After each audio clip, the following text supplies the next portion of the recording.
राकेश पाठक sir, अगला सवाल आपसे है कि मोदी जी जिस तरह से कह रहे हैं, तो मोदी जी की भाषा को क्या हो गया है? हम भी सोचते हैं कि हमारे प्रधानमंत्री, उनका एक सम्मान है, एक ओहदा है, लेकिन वो तो एक मामूली नेताओं की तरह इस तरह की बयानबाजियाँ कर रहे हैं और जिस तरह की भाषा बोलते हैं, हाल कुछ है, माल कुछ है, लेबल कुछ है।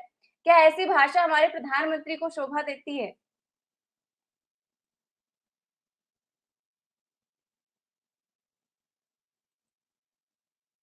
सर, आप म्यूट हैं। निधि, अभी डॉक्टर प्रकाश हिंदुस्तानी जी ने बहुत विस्तार से प्रधानमंत्री की भाषा को लेकर चिंता जताई है। मैं आपकी इस चिंता में से उस शब्द को थोड़ा संशोधित करना चाहता हूं कि उनको हो क्या गया है। उन्हें कुछ नहीं हो गया, वे तो शुरू से ऐसे ही थे।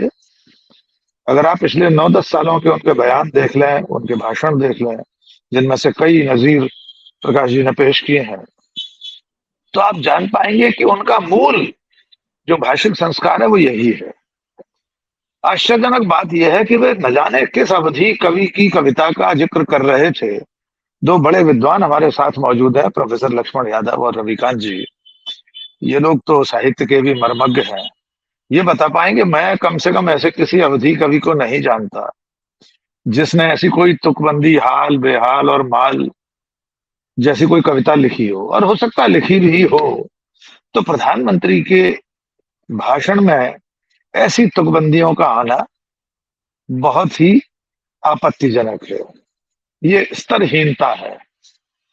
अब मैं आता हूं जो उसका राजनीतिक पक्ष है उस पर। उन्होंने विपक्ष की एकता को, उसके गठबंधन को, उसकी एक बैठक को, एक कवायद है, बैठ रहे हैं लोग, उसे उन्होंने दुकान की संज्ञा दी है। मुझे लगता है ये भूल गए कि जितनी बार गैर कांग्रेसी सरकारें इस देश में बनी हैं, स्वयं उनकी भी दोनों बार की सरकार गठबंधन सरकारें हैं।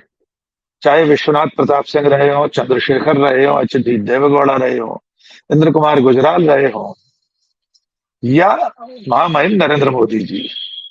उनकी अपनी एनडीए 1 में और एनडीए 2 में कितनी बड़ी संख्या है गठबंधन दलों की। क्या 2014 की जीत से पहले उनके गठबंधन दल की बैठकें नहीं होती थी? क्या तब उन्हें किस तरह के भ्रष्टाचारी उन्होंने शब्द बोला है, उस तरह का किसी ने आरोप लगाया था कि ये भ्रष्टाचारियों की बैठक है, ये दुकान है? ये लोकतांत्रिक परंपरा में विपक्ष के प्रति इस तरह की असम्मानजनक भाषा का इस्तेमाल करना, यह लगता है कि आपकी लोकतंत्र में कोई आस्था नहीं है। आपको ऐसा लगता है कि आपकी पार्टी और आप जो कुछ करें वो सही है। वे कह रहे हैं 24 के लिए 36 पार्टियां बैठ रही हैं।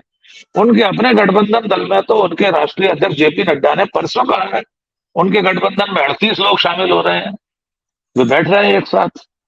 तो इस तरह की जुमलेबाजी, इस तरह के मुहावरे का इस्तेमाल मूलतः लोकतंत्र विरोधी सोच का परिचायक है। अभी कुछ महीनों पहले तो लोकसभा में माननीय कह रहे थे कि एक अकेला सब पर भारी। उनके समर्थक, उनका पूरा आईटी सेल, उनकी व्हाट्सएप यूनिवर्सिटी शेर अकेला चलता है, इसका दावा करता है। और जब वे स्वयं अभी कुछ महीने पहले संसद में कह रहे थे मैं अकेला सब पर भारी हूं, तो अब 38 दलों की जरूरत उन्हें क्यों पड़ रही है? और निधि, उसमें से भी 38 में से 25 दल ऐसे हैं जिनका एक सांसद नहीं है, नाम लेवा एक सांसद नहीं, 38 में से 25 दलों का। तो आपको इस तरह बेचैन नहीं होना चाहिए। राजनीतिक लड़ाइए, राजनीतिक तौर तरीकों से, राजनीतिक औजारों से लड़िए। कल आप गठबंधन बना रहे थे और आज भी आप गठबंधन में ही है। नरेंद्र मोदी, भारतीय जनता पार्टी की सरकार वे खुद भले कहते हो, लेकिन राजनीतिक परिदृश्य में और हम सब लोग एनडीए सरकार के रूप में ही उसे जानते हैं। क्या उन्होंने एनडीए को भंग करने की कोई घोषणा कर दी है? किस तरह का उनका कोई गठबंधन नहीं है? क्या उन्होंने अपने घटक दलों को अपने से मुक्त कर दिया है? तो दूसरे किसी गठबंधन को दुकान कहना प्रकारांतर से अब तक आपके द्वारा किए गए गठबंधनों को भी दुकान या गुमटी या शोरूम, जो कुछ कहना चाहे वो कहने के लिए आप भी अपने आप को सुपात्र बना रहे हैं। मुझे लग रहा है नरेंद्र मोदी जी की बेचैनी इसी बात को लेकर है कि अब जो गठबंधन हो रहा है वो कई वोटों के बंटवारे को एक करके, जो वोटों का बिखराव था उससे अगर समेटने में कामयाब हो गया तो 2024 की राह उनके लिए कठिन हो जाएगी। अगर 2019 के आंकड़ों पर, मैं 1 मिनट और लूंगा निधि, 2019 के आंकड़ों पर हम बात करें, हम सब पत्रकार साथी साझा करते रहते हैं, 4PM ने भी इस आंकड़े को कई बार साझा किया है कि 2019 में 22 करोड़ मत बीजेपी को मिले, 12 करोड़ वोट कांग्रेस को मिले। बाकी जो गठबंधन दल है जो एनडीए में शामिल है उनको 2 करोड़ कुछ लाख वोट मिले थे। और अब जो कांग्रेस नीति गठबंधन कांग्रेस के की पहलकदमी पर जो बनने जा रहा है, उसके जो बाकी दल हैं उनके अगर वोट जोड़ लें तो 13 करोड़ वोट होते हैं। तो 12 प्लस 13, 25 करोड़ वोटों का आंकड़ा इस गैर भाजपा गठबंधन दल के साथ होता दिखाई दे रहा है। यद्यपि यह सब आंकड़ेबाजी है, इससे इस वक्त कोई फर्क नहीं पड़ता कि 19 में कितने वोट मिले थे, हो सकता है 24 में इससे ज्यादा मिल जाए या इससे कम मिले। लेकिन कुल मिला के नरेंद्र मोदी जी की जो भाषा है वो देश के प्रधानमंत्री की पद की गरिमा के अनुकूल नहीं है।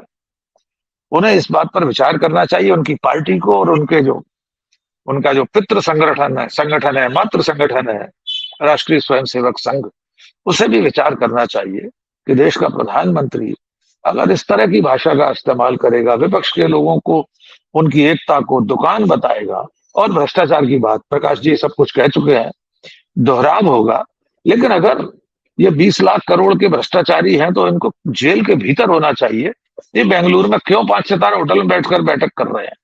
नरेंद्र मोदी को इसके लिए किसी की अनुमति की जरूरत नहीं है।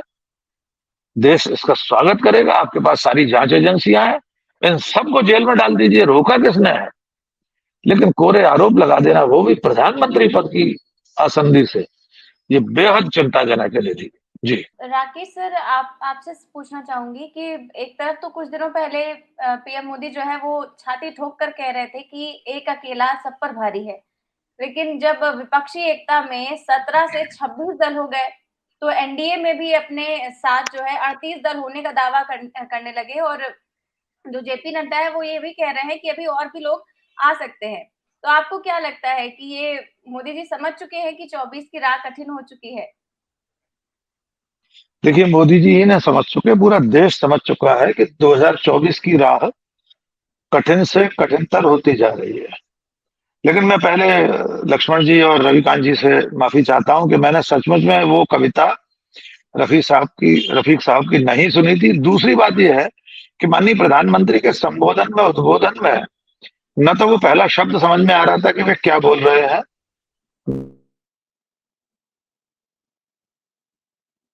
इस राष्ट्रीय पटल पर कहना चाहता हूं, माननीय प्रधानमंत्री के स्वास्थ्य को लेकर मैं चिंतित हूं, और मैं ही नहीं, बहुत सारे लोग चिंता जता रहे हैं कि उनकी जो बॉडी लैंग्वेज है, उनका जो लहजा है बोलने का, वो उतना सहज और स्वाभाविक नहीं रहा है। इसलिए मैं नहीं समझ पाया था, और सचमुच मैंने पढ़ी नहीं थी, मैं इसके लिए खेद प्रकट करता हूं। और वाकई में उस पूरी कविता का जो मर्म है, जब आपने सुनाया लक्ष्मण जी विस्तार से शुरू से आखिर तक, तब समझ में आया कि वो तो किसी भी सत्ताधारी के खिलाफ है। मान लीजिए नेहरू जी भी होते या राजीव गांधी होते, राहुल गांधी कल प्रधानमंत्री बन जाए, यही कविता सर्वकालिक होती है कि वो किसी के लिए भी लागू है। तो नेहरू के समय भी ऐसी कविताएं लिखी गई थी और बहुत उनकी आलोचना में लिखी गई थी। तो मैं उस कवि को सलाम करता हूं। अब प्रकाश जी ने जो बात कही थी कि ब्रह्मा जी ने 3 बार हाथ धोए थे, शायद प्रकाश जी एक जानकारी देना भूल गए कि ब्रह्मा जी ने माननीय नरेंद्र मोदी जी को बनाने के बाद वो जो डाई था, फरमा जिसको कहते हैं आम भाषा में, वो फरमा भी तोड़ दिया था। उसके बाद 3 बार हाथ धोए थे। प्रकृति में और मानवता के इतिहास में दोबारा ऐसा कोई ऐसा मनुष्य न बन सका है, न इससे पहले बना था, न भविष्य में बनेगा। क्योंकि वे एको हम द्वितीयो नास्ति है, वे अहम ब्रह्मास्मि है। वे जो कहते हैं, वे जो करते हैं, न उनसे पहले किसी ने किया, न उनके बाद कोई कर पाएगा।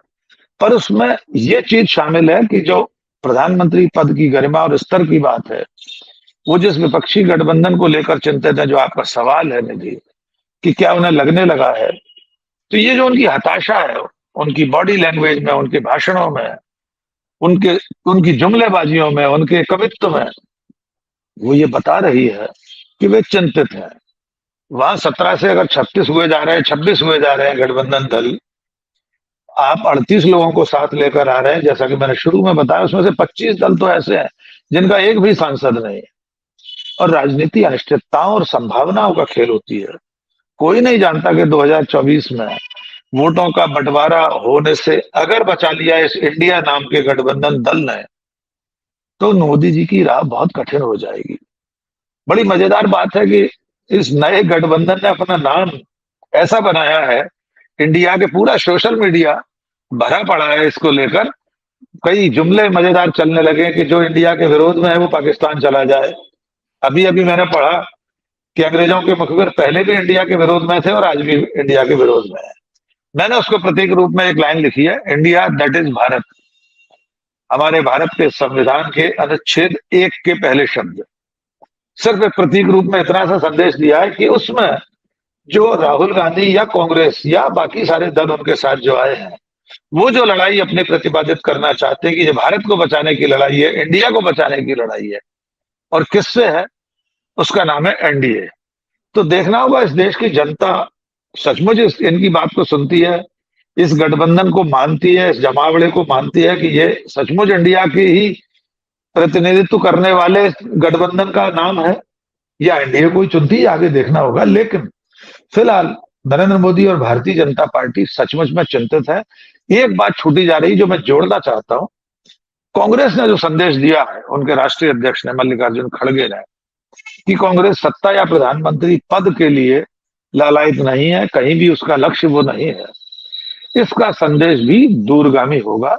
क्योंकि अमूमन ये माना जाता है कि जब भी ऐसे गठबंधन बनते हैं, खासतौर से गैर भाजपा जो गठबंधन होते हैं, उसमें प्रधानमंत्री पद के बहुत दावेदार खड़े हो जाते हैं। और सचमुच में कई सारे लोग हैं जो प्रधानमंत्री बनने योग्य हैं। माननीय नरेंद्र मोदी से ज्यादा योग्य तो इस देश में करोड़ों लोग होंगे जो प्रधानमंत्री बनने लायक है। उनसे हर तरह से, शैक्षणिक योग्यता में, भाषा में, बोली में, अकादमिक उसमें, प्रशासनिक क्षमताओं में मोदी जी से ज्यादा योग्य तो हजारों, लाखों, करोड़ों लोग हैं।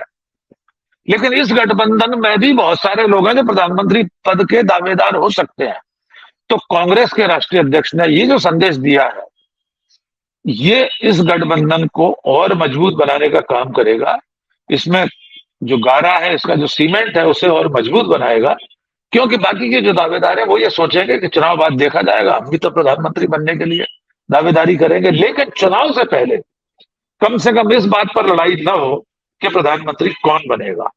तो मुझे लगता है मोदी जी की चिंता जायज है, वाजिब है। वे इस गठबंधन से चिंतित होंगे ही, और इसकी बौखलाहट में अभी आप उन्हें और कई सीढ़ियां नीचे उतरते हुए देखेंगे। जी निधि।